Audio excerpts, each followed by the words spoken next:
даромадгоҳи шаҳри турсунзода ки чанде пеш аз рӯи нақшаи генералии шаҳр роҳҳои наву замонавӣ сохта шуда буд, анакнун роҳҳои пештарае ки таъмирталаб буданд аз ҷониби мақомоти иҷроии ҳокимияти давлатӣ дар ҳамкорӣ бо муассисаи роҳсозии шаҳри турсунзода пурра асфалтпӯш карда мешавад. Ҳамчунин ду тарафи роҳ бо фурӯзанакҳои муосир чароғон гардонида қубурҳои обгузар аз ҷониби корхонаи манзилии коммуналӣ насб карда мешаванд. ҷиҳати хӯрамгардонии муҳити зист садҳо гулҳои рангоранг ва дарахтони ороишӣ аз ҷониби хоҷагоҳии ниҳолпарвар ва шӯъбаи ҳифзи муҳити зист шинонда мешавад.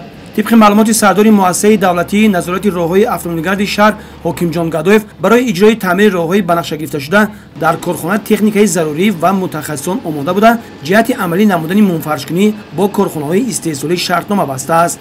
бо дастгирии бевоситаи вазорати нақлиёти ҷумҳурии тоҷикистон, бо дастгирии ҳукумати маҳаллӣ ва бо дастгирии аҳли ҷамъоварии соҳибкорон мо нақша чорабинӣ кардем ки дар соли 2021 зиёда аз 20 километр роҳро аз таъмири асосӣ барорем. чиқдре ки шумо дидаисед, имрӯз роҳи таъмири асосӣ дар роҳи ҷумҳуриявӣ ки даромад ба шаҳр Турсунзода мебошад, зиёда аз 500 метр ташкил медиҳад. техникаҳои роҳдорӣ, каток, автомошинаи боркаш ки бо асфалтро мекашанд, аз таъмири асосӣ бароварда истодаем.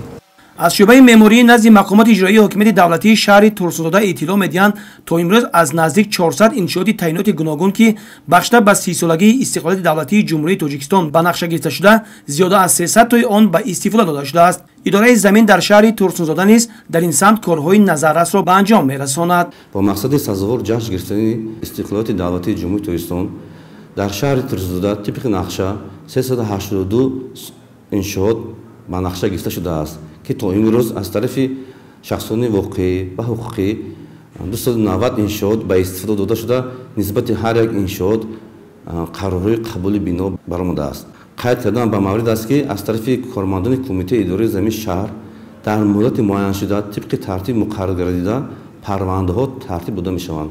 масалан дар 3 моҳи соли 2021 бо мақсади бунёди майдончаҳои варзишӣ аз тарафи кумитаи идораи замин 7 парвандаи танзими замин дар майдони 2 гектар 86 сотих замин тартиб дода шуд ки аз тарафи мақомоти иҷроӣ қарории раиси шаҳр ба тасвиб расида ин иншоотҳо аллакай ба истифода дода шудаанд. кормандони кумитаи идораи замин шаҳри турсунзода якҷоя бо дастгирии мақомоти иҷроии ҳокимияти давлати шаҳри турсунзода дар оянда кӯшиш ба харҷ медиҳанд ки дар муддатҳои муайяншуда парвандаҳои танзими заминро оид ба ҷудо намудани қитъаи замин ба шахсони воқеӣ ва ҳуқуқӣ бо мақсади сохтмони иншооти ҷашнӣ дар муҳлаташ тартиб дода барои таздиқ ба мақомоти иҷроия пешниҳод намояд.